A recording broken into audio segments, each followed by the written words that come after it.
शहर मध्यचे आमदार 3 वेळा झालेले आणि आता सध्या चालू खासदार आहेत। एक लेडीज आहे माननीय प्रणितीताई सुशील कुमार शिंदे, ह्या दिग्गज नेते माननीय सुशील कुमार शिंदे गृहराज्यमंत्री यांच्या कन्या आहेत आणि पूर्ण महाराष्ट्राला नव्हे तर पूर्ण देशाला त्यांची ख्याती आहे। ती एक सुसंस्कृत आणि सभ्य माणूस, देशाचे केंद्रीय मंत्री, त्यांची कन्या।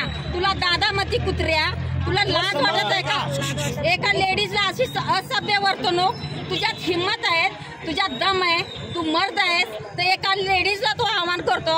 तू खरा मर्द असेल तर तू आहे ना, तू जेंट्सला आव्हान कर।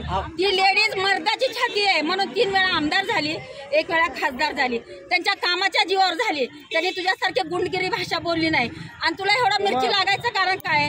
जे शहर दक्षिणची जागा आहे त्या जागेवरती माननीय सुशील कुमार शिंदे मंत्री झाले, आनंदरावजी देवकते हे दुग्धविकास मंत्री झाले, माननीय दिलीपराव माने हे आमदार झाले।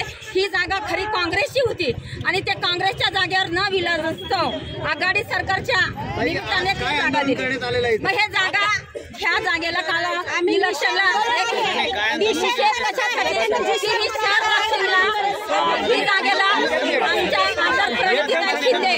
आमच्या आमदार प्रणितीताई शिंदे आणि तसंच सुशील कुमार शिंदेजींनी काडादी साहेबांना पाठिंबा जाहीर केला। ह्याची मिरची त्याला ठेचली गेली।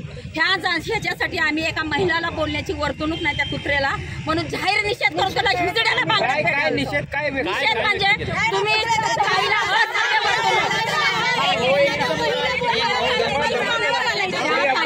आगापागाची भाषा बोला। तुझ्यात हिम्मत जर असेल तू ये, तुझी गाडी त्याच्या बापाचं राज्य, हुकुमशाही राज्य, तू गुंड असशील। ठाकरे सरकार बघायला तयार आहेत ना? सोलापूरचे ठाकरे सरकारचे आहेत ना जुने दिग्गज नेते